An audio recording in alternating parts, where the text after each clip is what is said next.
Good Morning Business, French Tech. Youssef El Mansouri, bonjour. Vous êtes le cofondateur de Sesters. On va encore parler intelligence artificielle.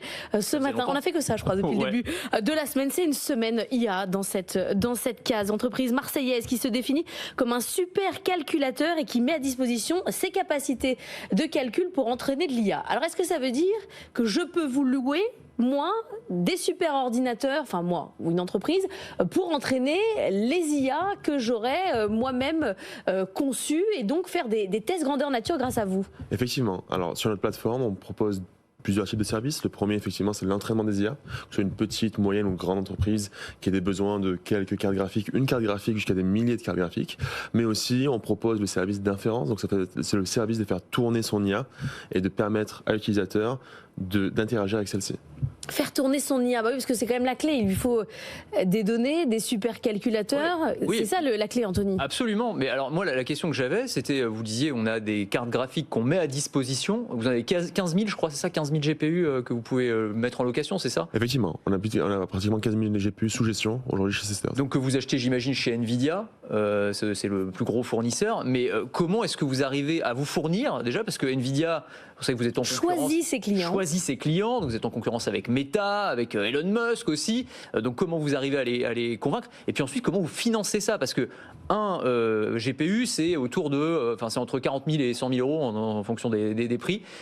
Fois 15 000, ça fait un investissement de 500 millions, quoi. Pour une start-up, c'est beaucoup quand même. Effectivement. Alors quand on parle juste pour mettre le contexte, on parle de 15 000 GPU sous gestion. Il y a des GPU propriétaires qui appartiennent à Sesters, mais aussi des GPU qu'aujourd'hui on gère pour des comptes tiers. C'est-à-dire qu'on a les deux typologies de GPU.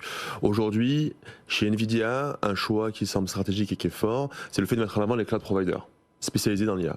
Donc aujourd'hui chez Nvidia, on a la capacité de se fournir de manière assez prioritaire, entre guillemets, puisqu'on a cette capacité à toucher un parc de clients large et diversifié en tant que cloud provider. Donc Nvidia, sur sa stratégie de déploiement, a tendance à mettre en avant ce genre d'acteurs, qui sont des cloud providers comme nous, plutôt que des clients finaux ou des startups, étant donné justement cette capacité qu'on a Donc vous faites à Nvidia une liste de clients et vous dites, attendez, nous on a des gens importants, donc on peut passer en haut de la pile. Il y a deux sujets. Le premier sujet, c'est Nvidia a de l'appétit pour ce genre d'acteurs qui leur permet de toucher une multitude d'acteurs, effectivement. Et le second sujet, c'est sur une volonté de développement en Europe. Nvidia aujourd'hui essaie de choisir potentiels champions pour leur permettre d'avoir un levier et un relais sur le territoire européen. Mais j'ai besoin de comprendre comment fonctionne le système de location. C'est-à-dire que c'est comme un vélo, je le prends, je l'utilise, je le remets et ça peut servir à quelqu'un. C'est comme ça que ça marche aussi, les cartes graphiques? Effectivement. Aujourd'hui, sur notre offre de cloud, vous pouvez louer des cartes graphiques à l'heure, c'est-à-dire que ça vous prend quelques clics. Vous pouvez louer une carte, la prendre pour vous et venir. Je teste et après je la rends. Effectivement. Est-ce que vous pouvez nous donner un exemple concret d'une entreprise dans un secteur en particulier qui va venir louer chez vous? Qu'est-ce qu'ils font derrière avec la puissance de calcul qu'ils ont loué chez vous?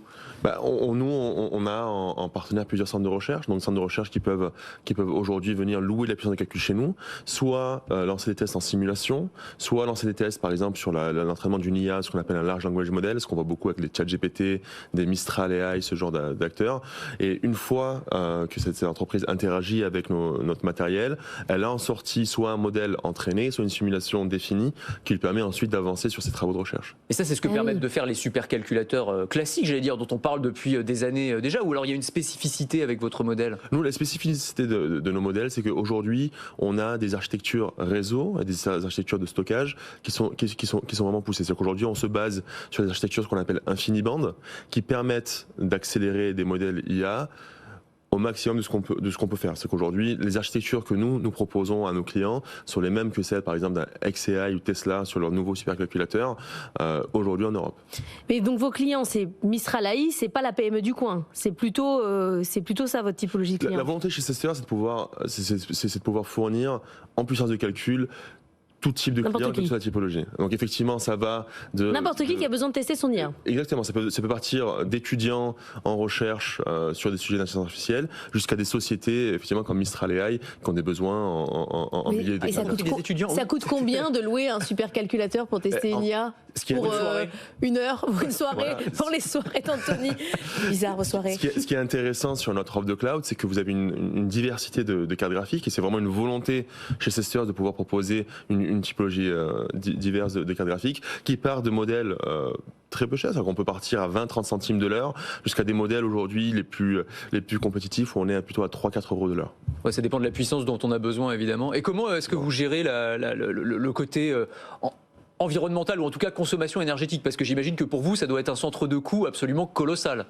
Nous, dans notre ADN dès le début Cesters, sur la valeur proposition de Cesters, et je pense que c'est ce qui a permis aussi de développer le groupe, la dimension environnementale, c'est une dimension qui était au cœur de notre stratégie. C'est-à-dire qu'on se base sur des infrastructures de data centers qui sont étudiées avec des systèmes de refroidissement de nouvelle génération, donc souvent à eau et souvent et même des fois jusqu'à des systèmes en river cooling, donc qui permettent d'utiliser de l'eau, non pas de l'eau qu'on pourrait utiliser sur d'autres applications, mais vraiment de l'eau qui n'est ciblée que pour ça, qui pourrait être utilisée que pour ça. Ouais. Donc on se base sur ces sujets-là.